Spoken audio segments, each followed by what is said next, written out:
Welcome to today's webinar, Food Waste at Retail, Insights from the Pacific Coast Food Waste Commitment. Thank you all for joining us, especially on International Day of Awareness of Food Loss and Waste. And thank you so much to our friends at the UN for hosting this Day of Awareness and Action. Today's webinar focuses on the Pacific Coast Food Waste Commitment, or as you may hear it referred to, the Pcfwc for short, although that is still a bit of an acronym. The Pcfwc is a public-private partnership between food businesses and jurisdictions on the West Coast, all working together to cut food waste in the region by half by the year 2030. Since launching in 2019, the Pcfwc has continued to gain momentum by adding signatories from different sectors, including grocery, manufacturing, and hospitality and food service. Today, we're going to take a look at data collected and analyzed from the grocery retail signatories of the Pcfwc to understand where waste is occurring in their operations, where it's going, and what the impacts are, and how it's being used to develop an action plan to reduce food waste. It's information that will be useful for other retailers, both in the Pacific Coast region, but also across the country as you work on developing food waste reduction strategies. My name is Jackie Suggett. I'm the Director of Capital Innovation and Engagement at ReFed, one of the nonprofit resource partners providing technical assistance and strategic guidance to the Pcfwc, along with WWF, World Wildlife Fund, and WRAP. We also work closely with Cascadia Policy Solutions, which is providing day-to-day management of the project. For those of you that are new to ReFed, we are a national nonprofit working to end food loss and waste across the U.S. food system by advancing data-driven solutions. Our vision is a sustainable, inclusive, and resilient food system that makes the best use of the food that we grow. We offer a number of different events throughout the year, and today we're excited to have really amazing participants and panelists joining us, and really excited to hear all that they're going to add to the discussion today. We'll save their introductions for just a few minutes from now. I'm going to first set the stage with a brief overview of the Pcfwc, as well as review the data that we're going to be discussing throughout the webinar today. The Pcfwc is a voluntary agreement that food businesses and jurisdictions have signed on to, committing to work together to reduce food waste. It's structured in a pre-competitive format. This allows for the sharing of best practices and anonymized aggregated data and insights that otherwise would not be available to all the participants individually. You can see how the Pcfwc aligns with the Global Target Measure Act framework from 10 by 20 by 30, UN SDG 12.3, Champions 2030, and others. For the Pcfwc, this is what that looks like. For Target, businesses are looking to do their part to voluntarily reduce their own food waste and help achieve the regional goal of reducing wasted food by 50% by 2030. For Measurement, we are annually measuring and reporting food waste reduction against individually established baselines. And in Action, we're taking action across key areas of policy, finance, business solutions, and education to reduce food waste, with an emphasis on prevention. This includes working groups and intervention projects, the outputs from which will drive further action and impact by signatories. You'll hear a lot more about this later on today. Right now, we have 13 business signatories who have signed the voluntary agreement to contribute to reducing their food waste to meet the 50% by 2030 goal. This is across 4 sectors. Recruitment started in retail, so most signatories are from that sector, but we also have members from manufacturing, food service, and our newest sector, which is growers. And we have 12 jurisdiction members throughout the states of California, Oregon, and Washington, as well as in British Columbia, Canada. With that, I want to transition to look at the data quickly. 2022 has been a really exciting year for the Pcfwc for many reasons, but selfishly, one of my personal favorites is that we are finally able to finalize the collection, aggregation, and anonymous reporting of retail food loss and waste for over 30% of regional market share. This is really something I just want to pause and celebrate. We have been on a journey with our signatories for probably over a year and a half to get to this point, co-creating methodologies, testing calculators and tools, building data security measures, and a lot more. So I want to start by thanking our signatories for their time, their effort, and all their energy in leading on this work. This is data that in many other cases, as I mentioned before, would not be available to any of us individually. The pre-competitive nature of the Pcfwc partnership is what enables secure anonymous reporting of data to better inform the work that we do. So the data we have right now is from 2019. The only comparable data sets come from 2016 or before, so it's really will be a new industry standard going forward. And now that we have this data, we'll be able to show direct comparisons over time from data from 2020, 2021, and beyond. This level of data reporting has not been done before in the US, and we are really excited to see it grow from here. But first, let's go ahead and take a look at a few of the highlights. The chart on the left here illustrates unsold food rates for that about 30% market share that we had from reporting signatories in the region. So you can see the percents by food department. The chart on the right takes those unsold food rates and extrapolates them across the rest of the region. So if our signatories are indicative of the broader PCFWC retailers across California, Washington, and Oregon in 2019, we estimate a total of 772,000 tons of food waste went unsold in regional grocery stores, which is equivalent to about $3.63 billion in lost sales. As an example of one insight from this data you could pull, if you look at the unsold food rates, they were highest in prepared foods and breads and bakery. This could be due to increased consumer demand for fresh, made on site, made today items. Many of our signatories now are in the process of reporting 2020 and 2021 data. So as we collect this year over year, we can start tracking progress over time. So where is that unsold food going? Here we get a look at the destinations of unsold food. You may notice the unknown category on the far right. We measure food waste in two different ways. One is by adding up the weight of food going to various destinations. We also use a mass balance approach of looking at total food in versus food out of the door. The unknown category is the difference between those two approaches, or food waste that is not associated with a destination, meaning we actually don't have great visibility to what is happening to that food. This is significant because one, we don't know where that food is going, but if the unknown food destination rate is high, as it is for PCFWC retailers, and I would imagine across the country, it is important to understand that the reported donation capture rate, recycling rate, and waste rates that you see here, or all three of them, could be underreported. Finally, we have a look at the environmental and social impacts of this waste across GHG emissions, water usage, meal equivalents, and lost sales. Again, these are regional numbers extrapolating from what the 30% of our market share reported, but it really clarifies why we're so concerned about food waste. Now that we've given a brief introduction to the data, I'm excited to hand things over to our group of amazing panelists for a discussion about what this all means for retailers and for the industry at large. We are so lucky to have three incredible participants to discuss this today. They are deeply entrenched in sustainability and food waste and offer really unique expert perspectives. First, to moderate the discussion, we have Stephanie Valentic, the award-winning editorial director of Waste 360, which is the leading information, event, commerce, and education provider to the solid waste, recycling, organics, and sustainable communities, serving 90,000 industry professionals worldwide. Stephanie is entrenched in the waste and recycling industry, covering topics such as waste diversion, anaerobic digestion, food waste, plastics, and zero waste, just to name a few. In her spare time, although I can't imagine she has much with that long list, she volunteers as a Circular Cleveland ambassador to encourage waste reduction and sustainable systems within the municipality. Next up, excuse me, we have Natasha Toffel from Sprouts Farmers Market. She's here to give us direct retail perspective on food waste and being a part of the PCFWC. Natasha is a committed planetary preserver and ESG analyst for Sprouts, and she's currently supporting Sprouts' goal of achieving zero waste by 2030. She is responsible for operational sustainability initiatives at Sprouts, including the Food Rescue Program, food waste recycling initiatives, and all other recycling programs.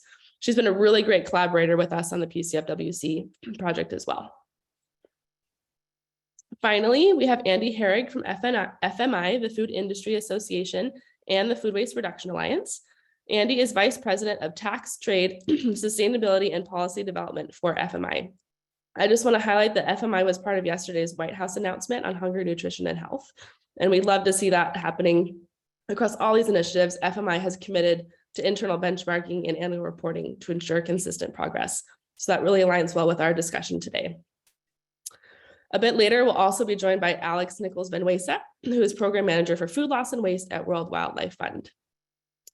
We are really fortunate to have this great group of people here today, and I'm excited to hear from them. So without further ado, I'm going to hand it over to Stephanie to guide us through the next portion of our discussion. Thanks, Stephanie. Thank you, Jackie. I'm so excited to be here. We have so much insight to hear from our great panelists, and we have so much discussion to have here in the next few minutes. So I'd love to start by first getting an overview of the work you're both currently doing and how it connects with food waste. Uh, Natasha, how long has Sprouts been focused on food waste as a company? And what are some of the examples of the things that you've done to address food waste? Food waste has really been a focus of ours since probably around 2014. We were a relatively small company up until that time, and then we merged with Sunflower and Henry's Markets, and we became suddenly this much larger footprint, which actually gave us more of an ability to develop food rescue and food waste recycling programs to ensure that we are minimizing food waste on the front end, but then also diverting that material to another source. So really, for almost close to a decade now, we've really been focused on food waste diversion in one form or another. So, Andy, you have two roles. First at FMI and the Food Waste Reduction Alliance. Let's touch on FMI first. How big of a focus is food waste reduction at the companies that are members of FMI?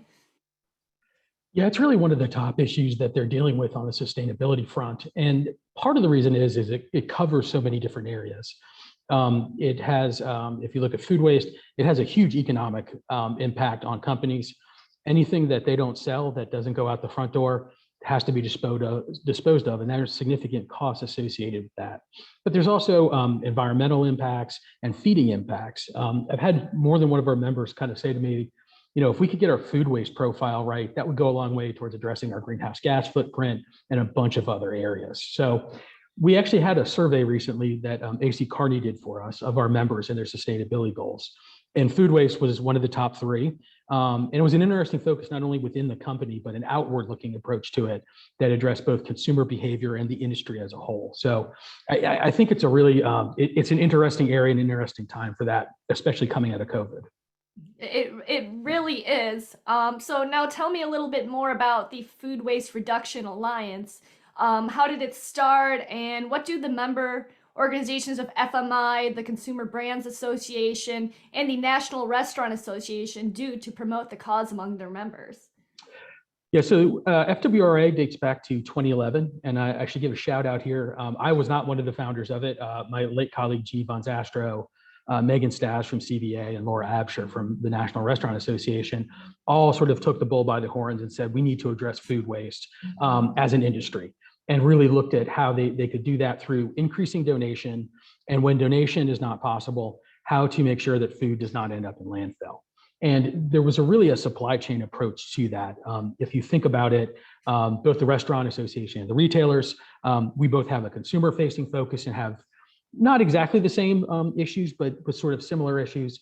And then again, the manufacturers from CBA, we had a supply chain relationship where we formed that together. So there was a real focus on how we could sort of get our own house in order.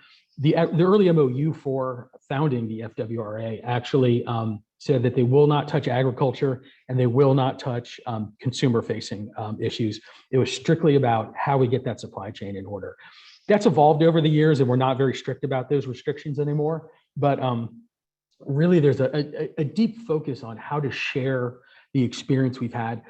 Even though we're now seeing a lot of companies that market using zero waste approaches and other things like that, it's still relatively seen as a pre-competitive area. And it's what I've always loved about working in the field is it's very, very collaborative, even today. Thank you so much for your insight on that. Now, Natasha, let's shift the discussion to data. As Jackie described in her intro, data measurement is a critical part of a food waste reduction program. Since, after all, you can't manage what you don't measure. Data collection and analysis is a big benefit of participating in the Pacific Coast Food Waste Commitment. So first, tell me what about the role of data in your food waste work at Sprouts. What does the company do to track food waste, and how has that measurement affected your decisions about how to address it?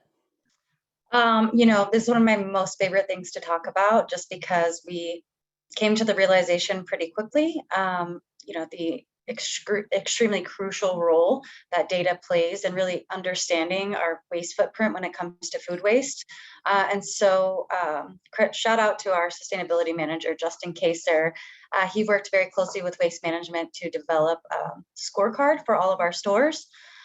Essentially, this scorecard takes in consideration food waste recycling data along with our food rescue data, which is then aggregated by location, by district, and then we turn those around to our stores to kind of give them insight and accountability towards where they're at when it comes to targets that we've set based on data.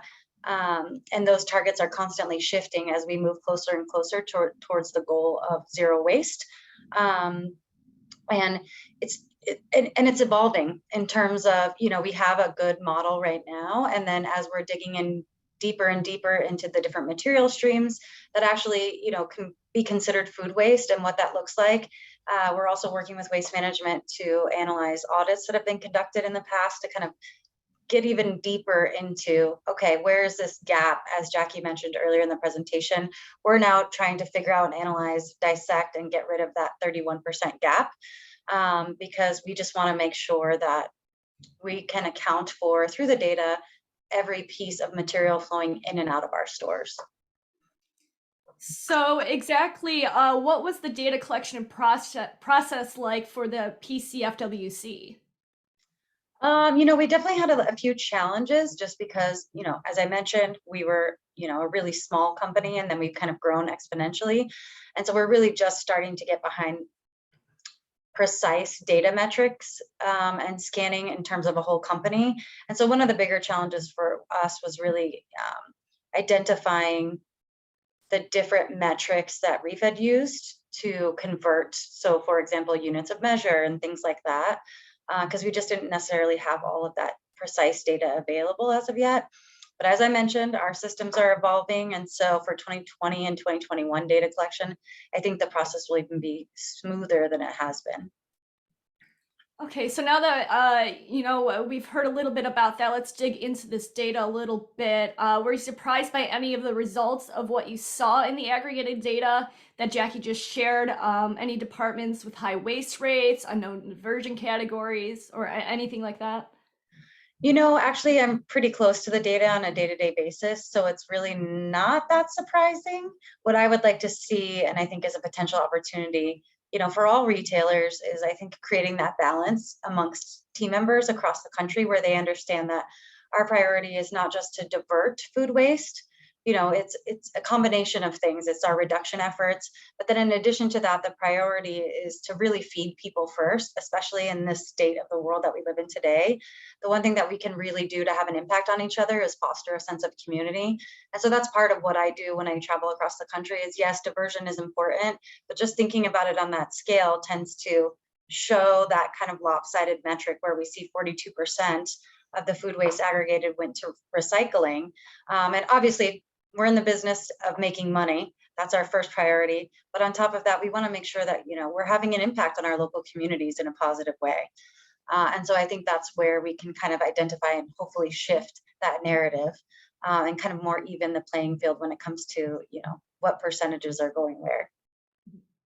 So let's talk a little bit about data collection with you, Andy. What can you tell us about the role of data collection in your work with FMI and the FWRA?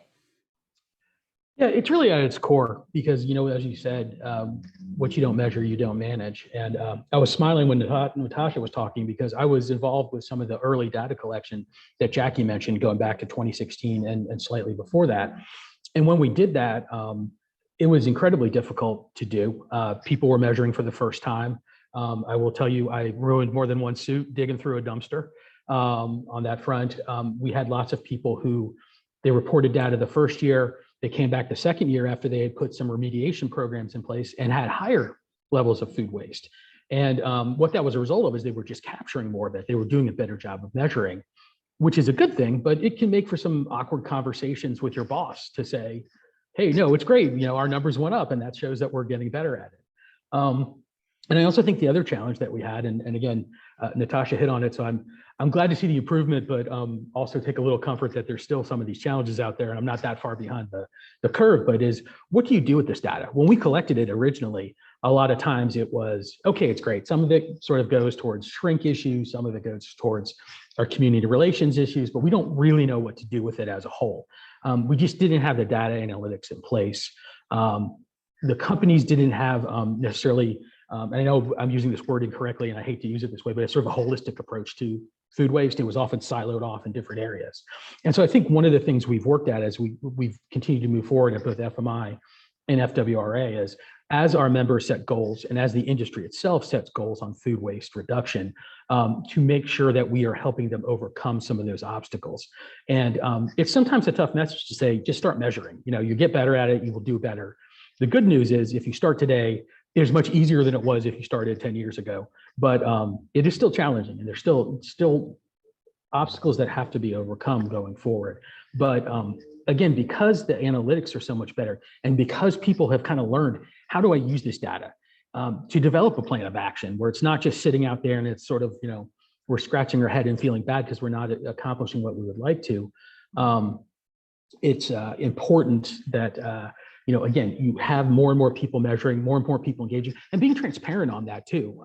Those numbers need to be out there in the way. And so I think it's one of the great things about the Pacific Coast Collaborative is that you're getting some of these figures in aggregate and able to do a little bit of benchmarking and understand where the industry is broadly.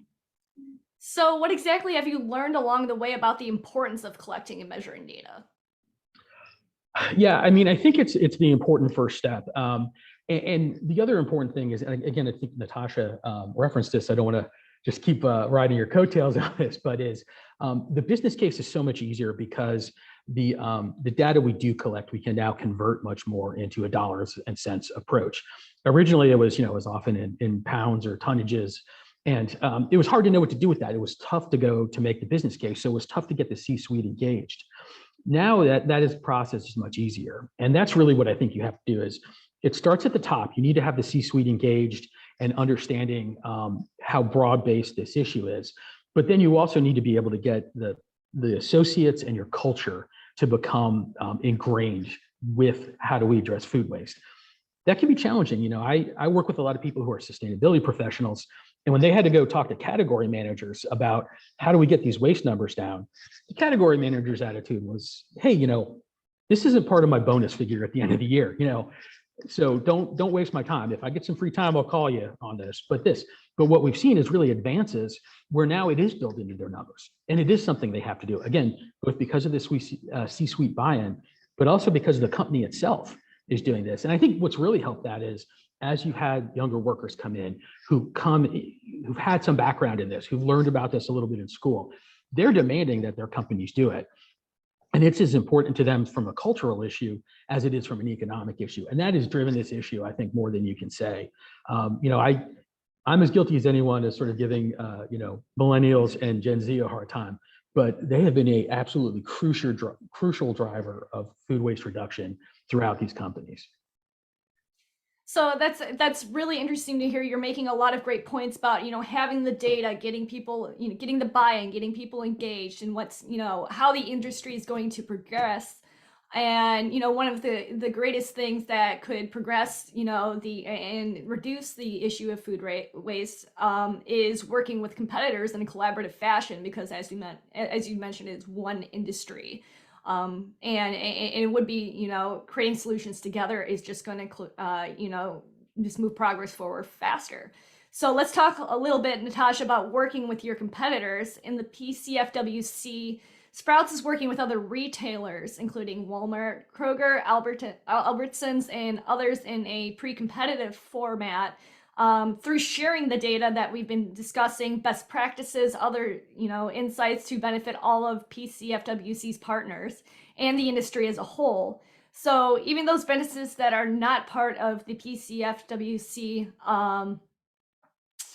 what are your initial thoughts about sharing the data, and what concerns did you have, and how have they changed as you've gone through the process? I'll be honest with you. I've had the opportunity with another area of responsibility, our Has Waste program, to collaborate with other retailers in a pre-competitive environment. So I was honestly really comfortable with it. I will say that, just as I mentioned earlier, building a sense of community is super important, no matter where you are, what you're doing. And I think that's been one of the most awesome benefits of being a part of this collaborative collective, is really just having the ability to inspire each other, to share challenges, and gather insights from each other. That kind of help you stay motivated and keep the train a moving, for lack of a better word. Especially when you're dealing with so many external factors that can impact the progress that you're making as a company in terms of sustainability. I mean, COVID, I'm sure for everyone, made sustainability kind of fall to the background as we were just focused on keeping our team members safe and healthy. And so it's really been inspiring to be able to share this information, gather feedback, and then take those learnings from these working groups and apply them at store level, and really help support our team members and inspire our team members to do better. And I do want to stress, to all of you out there that, the data that is being talked about, that Natasha is speaking about right now, is shared in an anonymous way, where ReFed is the only organization that sees it as part of their analysis. So what have you learned from the aggregated data that has resulted from this collaboration that you wouldn't have known if you had just been using your own data?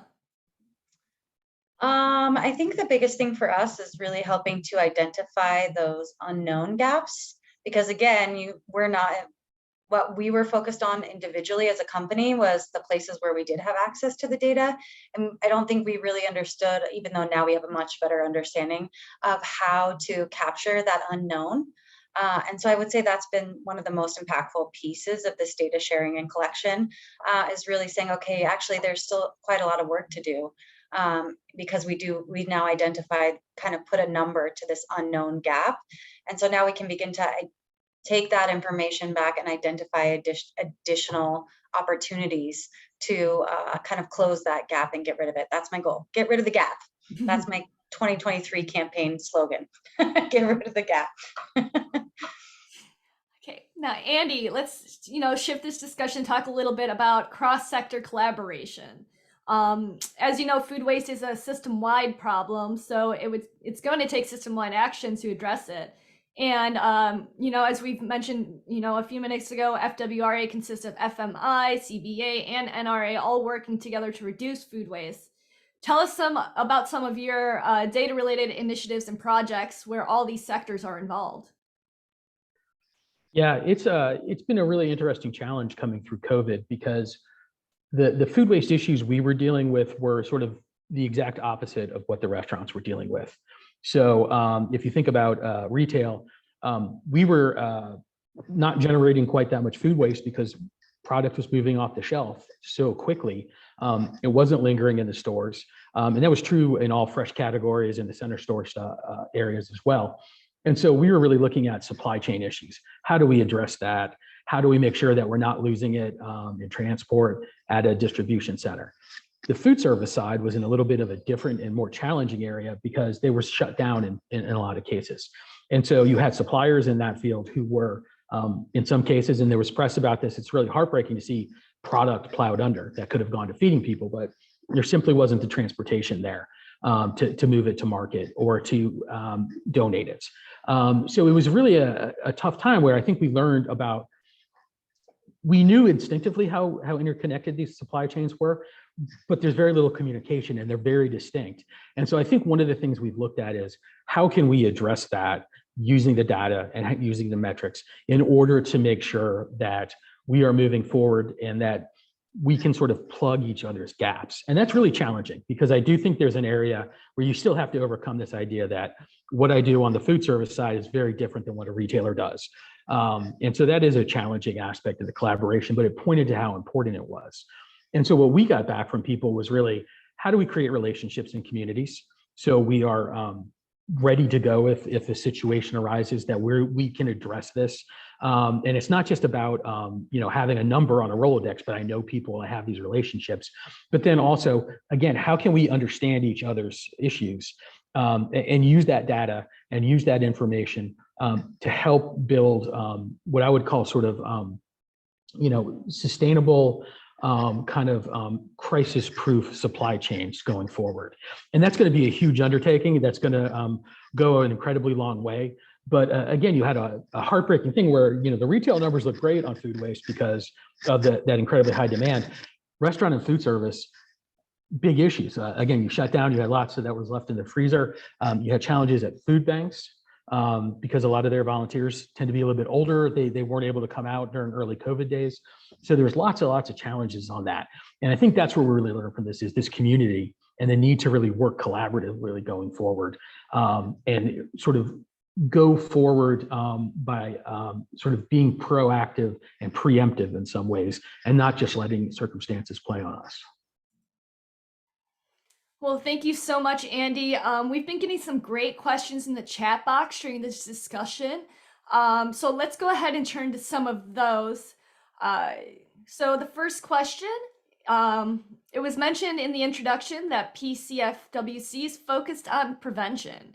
Can you both talk about how this focus on prevention has influenced how you are measuring and reporting and how you are prioritizing action?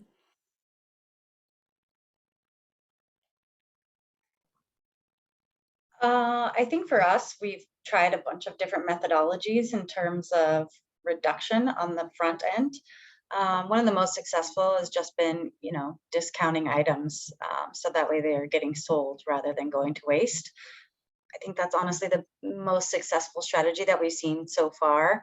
We started in 1 or 2 categories of products and it's rapidly expanded across most categories in our store.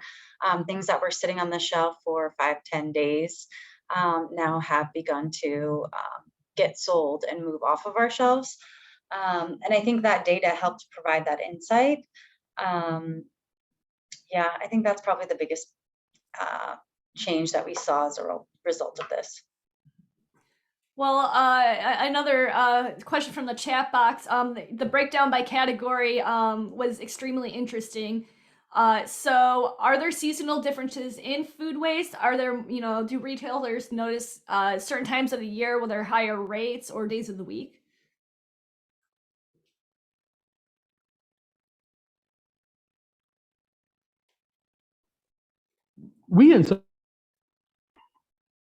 I actually turned on my mute. I apologize.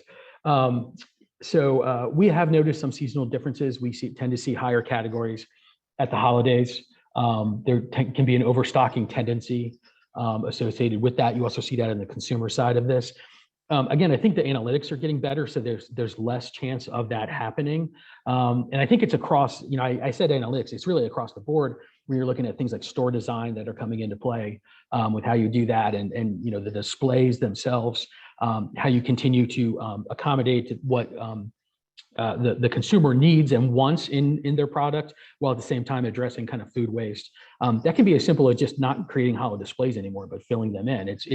There's low-hanging fruit to be had there. So there is challenges on that, and like I said, it is a major cost center when you have to get rid of, particularly if it ends up in landfill.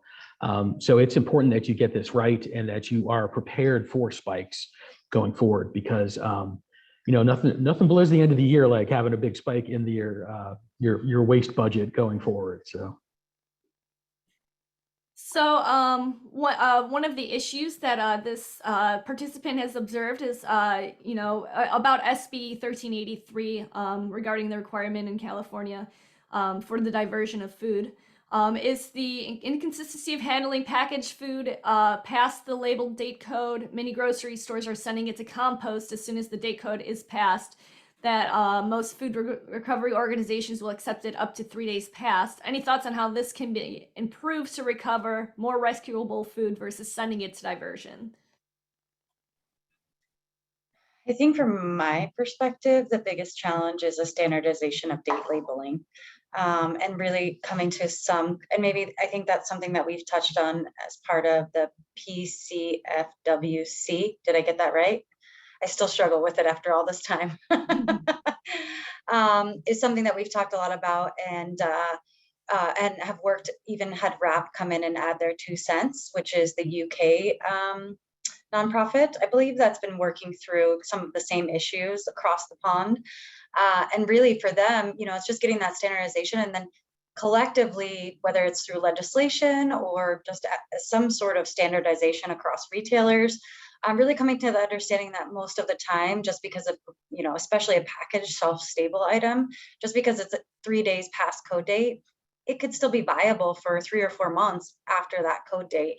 And it's really coming up with a plan and working together as a collective to create some sort of standardization, because then we can actually move that food that's probably still fine to be consumed, at the very least, a week out from code, into the mouths and hands of people who actually need it versus going into our compost bins. There's lots of money pouring into tech-based solutions. How are retailers thinking about leveraging those? How do you vet them when there are so many new solutions pulling your attention in different directions? We look to FMI for guidance. Great answer. Appreciate that. It is challenging because it is moving so quickly and there's so many great ideas out there. I would say one of the interesting things is the openness to ideas now. There's a number of our members who are employing apps and other technology that allow for, Natasha mentioned dynamic pricing, whereas things get closer to their code date, they get cheaper. 10 years ago, if I mentioned dynamic pricing, my CEO got a call from someone and I was told not to mention it again. It was just a sort of a verboten subject in the industry. So I think that openness to it is, I think the challenge is with all technology is people, they know there's benefits for being an early adopter, but it's always that kind of like VHS versus beta fear. Like, I don't want to pick the wrong technology, make a significant capital investment, and then 18 months from now, something better's out that takes over the industry. So it's really challenging on that front. But it's exciting too. And I think, has brought an energy to the industry into this issue that we were sort of lacking 10 years ago when I started working on this issue. Okay, so this next question is for Natasha. It's great to hear that discounting has worked to move product. Are you able to share the added financial benefits that Sprouts has seen from cutting its food waste through the range of the solutions? It would help to support the economic business case if you're comfortable sharing.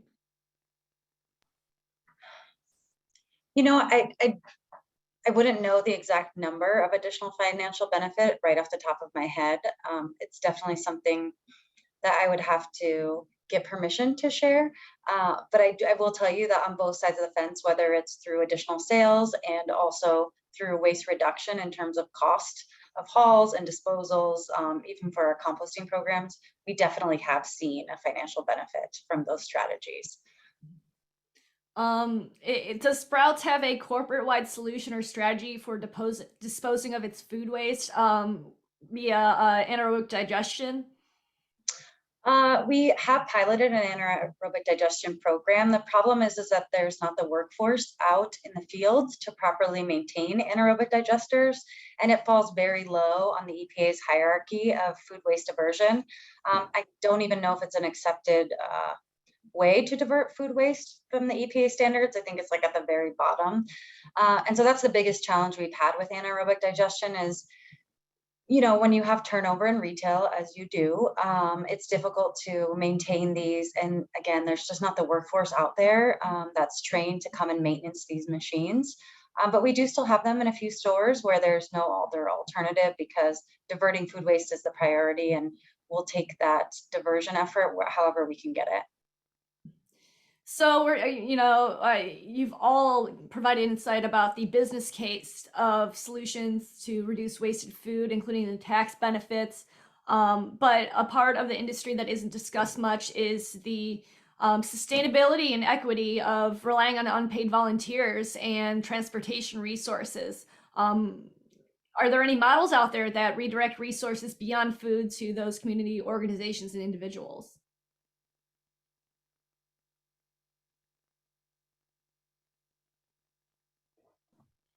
That's a really great question. It's a challenging question to answer, but it is a really great question. Mm-hmm. Yeah, I would have to reflect on that for a bit, because I think that we do what we can do. And also, a lot of additional support comes out of our Healthy Communities Foundation. And so they not only help school gardens, but also some of our food bank partners with direct need across the country in monetary form. And so I guess for us, that's the best case model that we have at this time, but we're always looking for new ways to develop new partnerships with our community. So if anyone has any ideas, feel free to reach out. Yeah, I can think of a few ultra local models that do this, but they don't really encompass a sort of, particularly if you're a large retailer and you're looking to do that. I would say I think one of the gaps in the information we have and the tax code, quite honestly, is the transportation of food.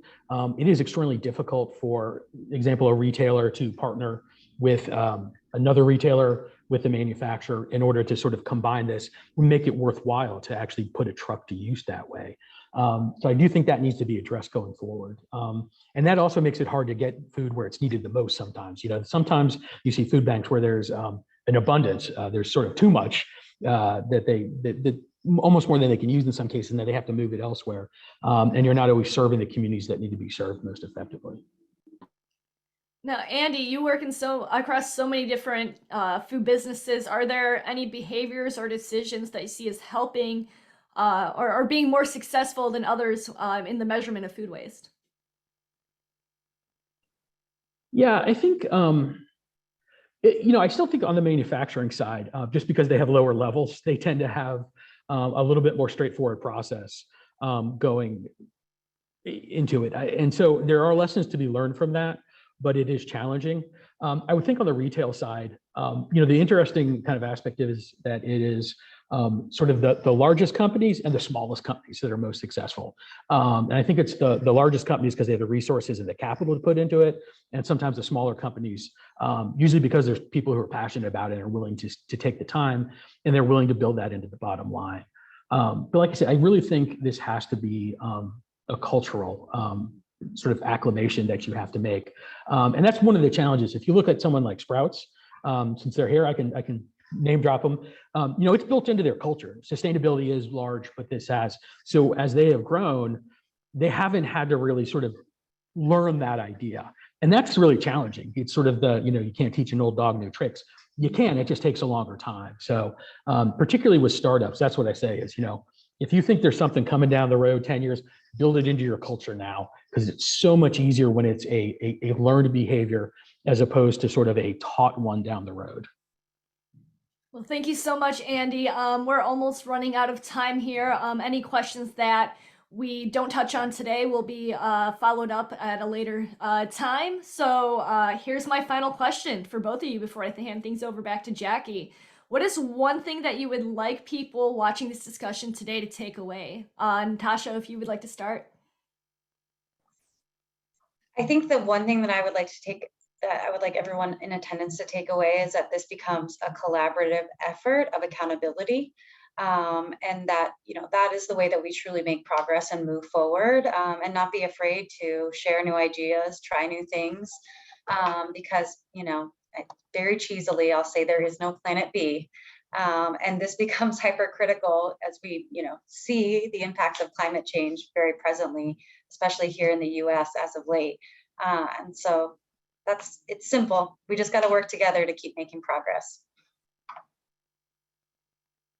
I would say don't be afraid to be ambitious. I do think that's sometimes it's just as hard to do something in a small way as it is to do it in a big way. So I would say to go big. The technology's there, the experience is there. The industry, I think, as a whole is there to help. They will work with you. They will share that knowledge and that guidance. So I think that whereas 10 years ago, I would have said, step by step, start out small. Now I think, figure out what's doable and then maybe even shoot a little bit beyond that. Because if, no one gets excited about trying to hit a single, right? It's the home run ball that gets people going. That's going to get your team worked up. And I think that's really important now. And it's more achievable than it was. So there's nothing wrong with going big. Well, thank you so much, Natasha and Andy, for your discussion and insight today. I'm going to go ahead and hand things back over to Jackie. Awesome. Thank you so much, Stephanie. Thank you, Natasha and Andy. I was furiously taking notes. So many great recommendations and guidance there for the audience today. So thank you for that. So we've talked about the data. We have heard from people who are in retail about the data collection process and what it means to them. We've discussed some really great questions shared by you all in the chat. I want to spend a few minutes here at the end talking about how this data is being used by retailers in the PCFWC more broadly and really answer the question, so what? Like, what does this all mean? So to close us out today, I'm delighted to be joined by WWF's Alex Nichols-Vinuesa to talk a little bit about how the PCFWC applies data to action. Alex and I have been working on this project together for a couple years now, so we get to talk about this a lot in private, but wanted to have a bit of this conversation with the group today about the thoughts on the importance of data and to action. So Alex, maybe we just take a minute to back up, and we've been talking a lot about the PCFWC. I think before we talk about what we want to do with the data, part of that answer comes from why the PCFWC started. So can you just talk us through a little bit some of the reasons that we even got into this a few years ago? Yeah, absolutely. And thanks for coming, everyone. Very excited to talk to you about this. When the PCC originally started and the founding West Coast cities and states came together to make this commitment around having food loss and waste as part of their climate strategy, the question then became, really, how do we align and support the private sector to make measurable progress against these goals? And that's really the role that PCFWC and what Jackie and I are really trying to do. The key here is that companies have no shortage of sustainability commitments, and some might even say have commitment fatigue. And so we're trying to really accelerate progress against those and complement those existing climate or food waste efforts that they have, such as 10 by 20 by 30, 2030 champions, et cetera. I think zooming out, right, no one sector here, not just retail, not just manufacturing, anyone can solve this issue of food loss and waste. And so our aim is really to kind of bring together folks pre-competitively to collaborate and help accelerate action and transition faster from, again, that commitment phase to what Jackie was describing, data, and then action within that overall target, measure, and act approach. Yeah, and we did a lot of celebrating, I think, internally and externally, Alex, when we got this data.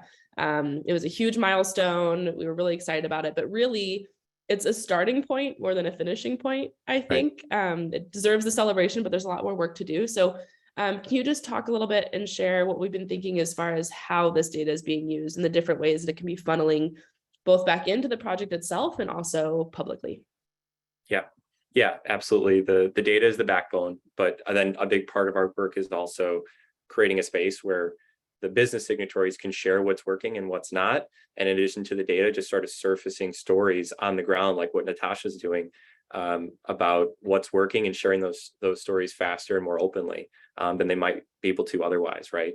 We're all busy. And so we're taking the data that Jackie presented on, highlighting shared problems for the group, and then, as part of those discussions, looking at what are those demonstration projects, what are those shared challenges that can address our pain points to develop best practices and learnings, not just for the PCFWC business signatories, but the entire sector as a whole that can benefit from.